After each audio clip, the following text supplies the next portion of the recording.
चिपळूण सावर्डे रस्त्यावर कामथे घाटात उदेगवाडीच्या जरा मागे रस्ता किती खचला आहे हे जरा सर्वांनी बघा। जो स्लॅब टाकलेला आहे त्याच्या खालचा भराव पुरा पावसामुळे वाहून चाललेला आहे।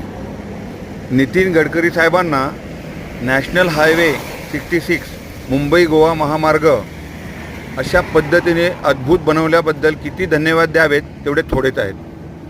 आणि म्हणूनच त्यांनी डेअरिंग केलेलं नाही की गेल्या 5-6 वर्षात ते कोकणात कधी आलेले नाहीत। पूर्ण देशामध्ये सगळीकडे पूर कोसळत आहेत, संसदेत पाणी गळत आहे आणि ज्या पद्धतीने मुंबई गोवा महामार्गाची गेल्या 7-8 वर्षात दुर्दशा करून ठेवलेली आहे।